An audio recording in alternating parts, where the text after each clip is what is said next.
Hey guys, welcome to my first look at Elemental or Element4l. This is a puzzle platformer, kind of. It's not really a puzzle platformer. It's called that, but it's very different from your normal one.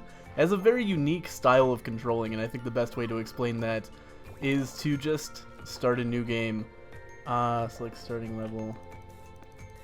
I have to here we go. So we'll skip the tutorial because I already know how to play, and we'll just start on the first official level. Kind of a really eerie cutscene starts it off. These are like little sprites that refill our energy being introduced. But this is the first official level after the tutorial that just gets you, familiar with the basics. So anyway, we are going to start as this little... Actually, what are we going to start as? Gives us a quote here. So we're going to start as this little rock, or as Jay Smith would call it, a potato. I should mention I saw this first on Jay Smith's channel. He kind of invited me to an impromptu first look on his channel, so we checked it out together, and it was so cool I thought I had to get it and do my own video. But as you can see, we can morph into other shapes here, and the entirety of the game is actually done with just the 4 directional keys. So if I press up, I turn into a ball of air. If I continue pressing up, I keep on getting some upward momentum. If I press down, then I turn into this stone, and every subsequent press of down makes me fall a little bit faster. If I press left, I turn into this little ice cube, and that is not associated with any momentum and does not use any energy, so you can always press ice cube to stay safe, because as you can see, if we're air and touch the ground, we just pop and have to start back at the last checkpoint. And the last element is fire, and that gives us a little bit of right momentum. And each of these elements also have things in the environment that they react differently with. Like there's lava that melts the ice into water, will pop the air, but the air, it also exerts some upward force on air, so air can float on top of it. There's water that, the ice floats in, the air floats on top of, more drastically than the ice, and the stone sinks and it just destroys fire. Oh yeah, also fire bounces off of lava. I'm not sure if I said that or not. And there's these upward currents that affect air. So here's some lava, so we can use that to turn into ice, or turn into water with the ice. And that's all of the controls. So I can't choose. Oh, by the way, those guys refill our energy. Oh hey, I didn't know this was here. These are secrets that can be found on each level. I think each level has 2 of those. They're like lost sprites or something. So that's how the gameplay works. And if you might have noticed that there's actually no way for me to get any kind of left momentum. So each course is kind of designed very carefully around this control scheme. We can't oh right, we have to melt through here. It's not like you could go through any course with these. Oh shit, fuck that up. Just bounce. Fire immediately dies if it hits the ground, similar to air, by the way. But anyway, we'll just use the fire to bounce down here and then do some skating. So the ice slides along. And, rock and ice often kind of get along to get momentum. You use rock to fall faster, and then you slide with ice to maintain the momentum that the rock gained for you. And so it's an elaborate puzzle game every level. But if I had to compare the feeling of playing this to something, it would actually be... Well, I fucked that up. It would actually be... Oops. I would compare this to Trials Evolution, which came out on PC recently, and I wanted to do a video of it, but it did not record well at all, so I had to kind of... How does this work? Do we need to be water? Doesn't look like it. Nah, we just have to break this.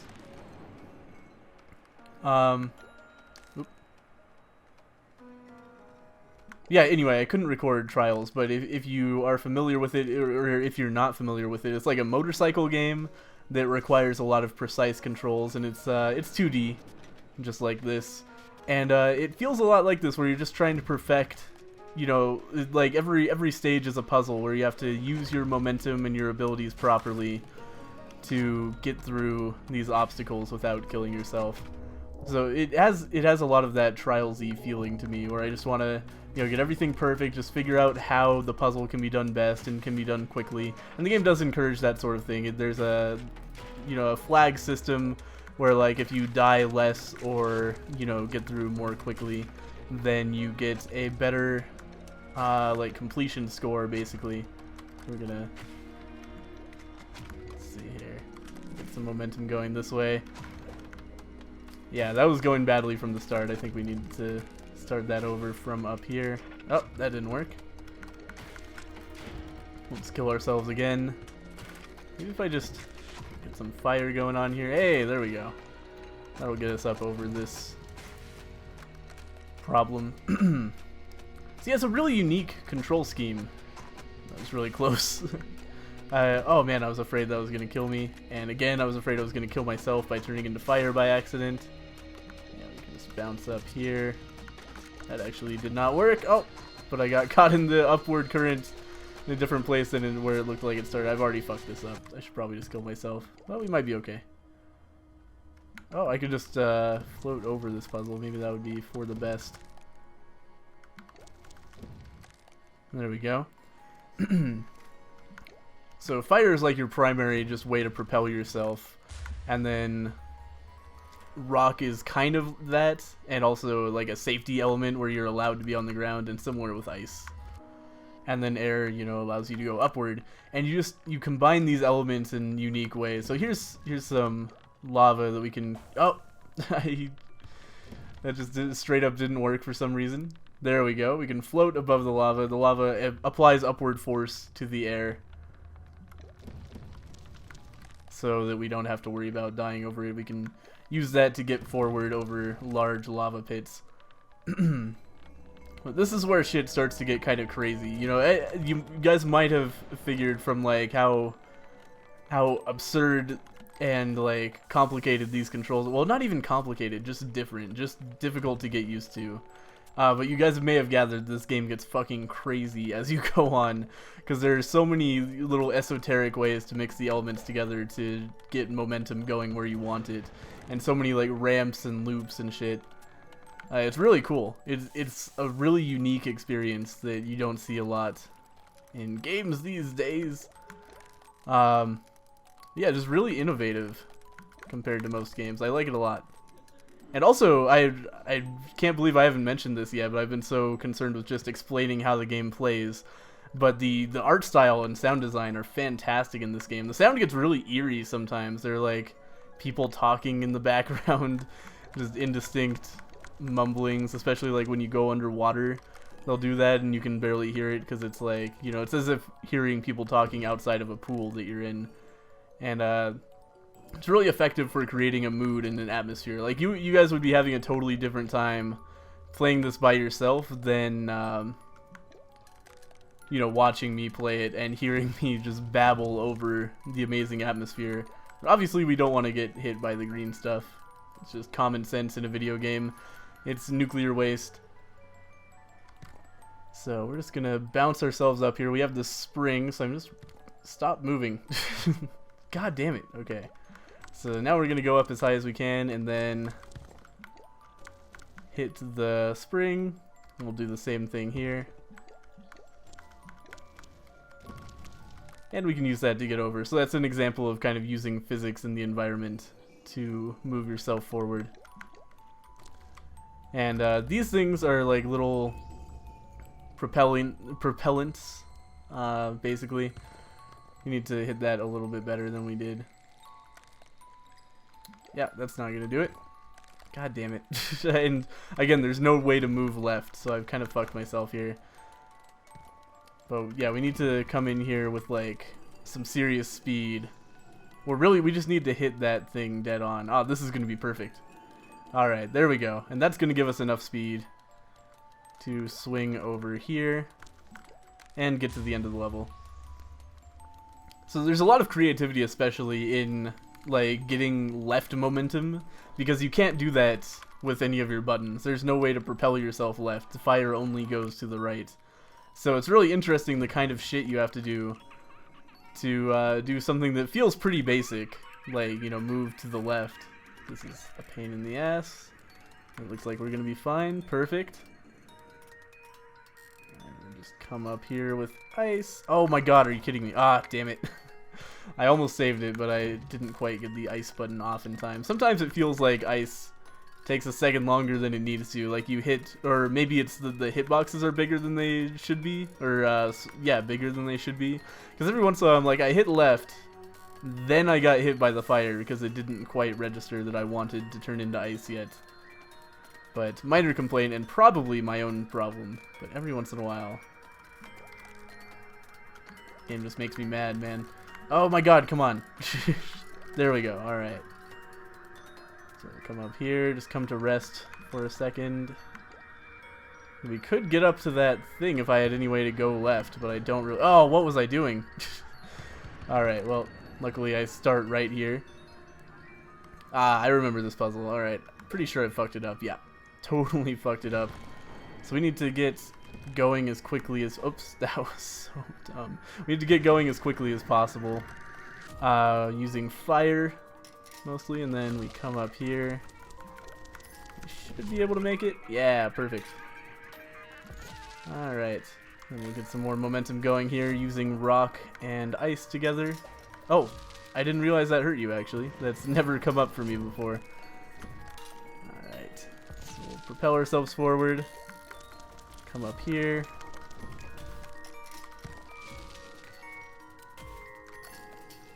Use rock to propel ourselves forward. Oh, that was close. Oh man, that should never have worked out.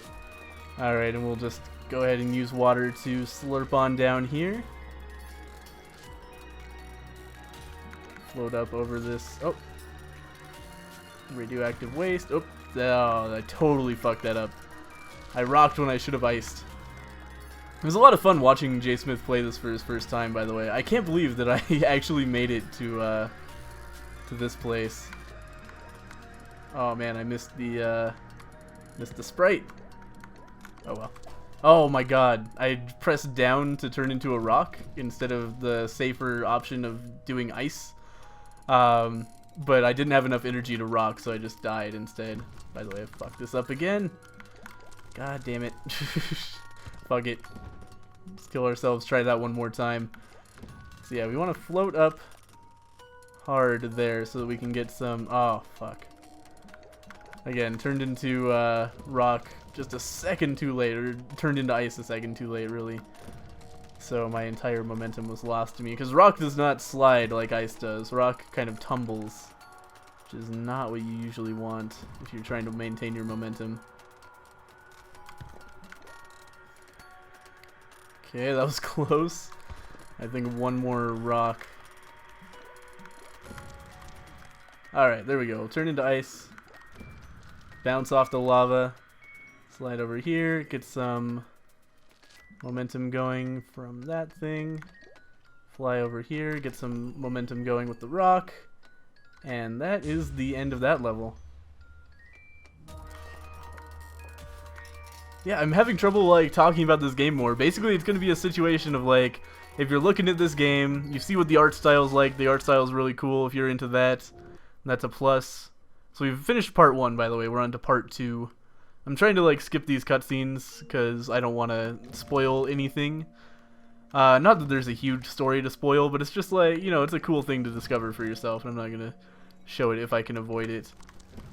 Yeah, it's a cool little adventure with adorable little elements. And here's where water becomes a big part, by the way. So rock goes all the way down. Ice floats a little bit. And I'll show you guys air in a second, because if I use it right there, I will just die. Oh. Meant to turn into ice, instead turned into fire. That hurt a lot. Luckily, I was like apparently right at the continue point. Let's go ahead and... Oh, shit. Yeah, that was a mistake. We're gonna have to go through this part all over. I think there was, oh, shit. Lost all my momentum just, like, playing around with the elements for no reason. Ah, shit. Okay, we're gonna come up here and then, like, Slide over here and then use the rock. Alright, perfect. So now we should just roll back down there. But again, great atmosphere. Controls are interesting. It sounds really difficult and bizarre to play, but after playing for about 5 minutes, you'll be totally on it. Like, it feels really intuitive to play, despite being totally different than any other control scheme you've ever experienced. Okay, so we want to fall a little faster. God damn it. I'm coming out of that too enthusiastically. I keep on thinking it's going to be, like a challenge. I was trying to get some... Oh, I can just spawn here? Well, shit. Alright, one more death because I want to get this done right. There we go.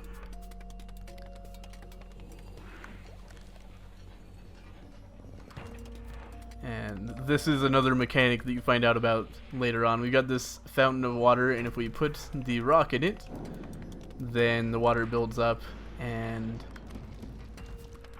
bursts us out of there, gets us some upward momentum. So we'll use these sprites to get us up here. And I think I don't want to show too much more, because I feel like if you guys have watched this far, you know exactly whether you want to buy this game or not. It's not going to be necessarily for everyone, but I think a lot of people, myself included, like saw the basic idea of this, like saw it was rated puzzle platformer on Steam, and were just like, you know what? I've had enough puzzle platformers in my life. So I wasn't even remotely interested in this game until I saw Jay Smith look at it.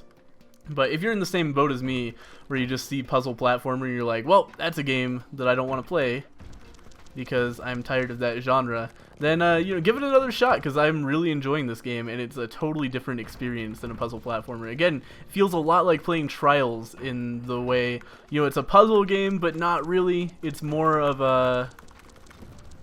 like a reflexy kind of, like, you know, it's a more esoteric type of puzzle for sure. It's not like, you know, oh, get the crate, push the crate onto the switch. It's like, how can I use my momentum and everything and my ability to slide or get heavier to get through this unique experience that has been set forth for me. It's really cool. I like it a lot.